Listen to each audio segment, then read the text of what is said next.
नमस्कार, हर हर Mahadev. Bhojpuri India news में आपका स्वागत है। और भैया बता रहे हैं कि अभी मालती चौहान के जो पति हैं विष्णु राज जी को अभी देख सकते हैं पुलिस पकड़ के ले जा रहे हैं, जो कि उनके ऊपर आरोप लग चुका है, जो कि मेडिकल जांच हो चुका है और उनके खिलाफ जो कि थाना पे रिपोर्ट हो चुका है और उसे लेके जा रहे हैं। देख सकते हैं आप वीडियो में, जो कि लगातार अभी वायरल हो रहा है वीडियो, आप देख सकते हैं लगातार, जो कि विष्णु राज को बाइक पे बिठा के जो पुलिस प्रशासन जो वो लेके जेल जा रहे हैं। उसे आज जेल हो गया और उस पे कानूनी कार्रवाई की जाएगी और उस पे आरोप है मालती चौहान का सब कत्ल किया गया है। और गोरखप्रिया भौजी जो है उनके सपोर्टर में है, मालती चौहान के सपोर्टर में है। उनको बोला जा रहा है कि उसे सज़ा होनी चाहिए विष्णु राज को, जो कि उसे पुलिस पकड़ के ले गए अभी। भैया ये ताज़ा खबर है, ये अभी का है, जो कि लगातार आप देख सकते हैं इसे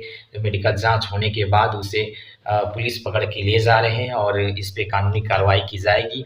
जो कि इसमें पूरा जितने भी उनके घर के पिताजी हैं, मालती चौहान के पिताजी हैं, बहन हैं, सारे जितने भी हैं उनके चाहने वाले सारे आरोप लगा रहे हैं कि जो कि विष्णु राज के ऊपर आरोप है कि उसने ही मालती चौहान का कत्ल किया है और उसे जेल ले जा रहा है। भैया वीडियो को शेयर कीजिए और चैनल को सब्सक्राइब शेयर जरूर कीजिएगा ऐसे अपडेट के लिए। भैया देख सकते हैं एकदम लगातार जो कि एकदम तांडव मच गया, जो कि उसके ऊपर आरोप लग गया कि उसने ही मालती चौहान को मार डाला, जो कि पूरा आरोप है। देख एकदम वायरल हो रहा है। प्लीज़ वीडियो को शेयर कीजिए और आगे वीडियो को भेजिए।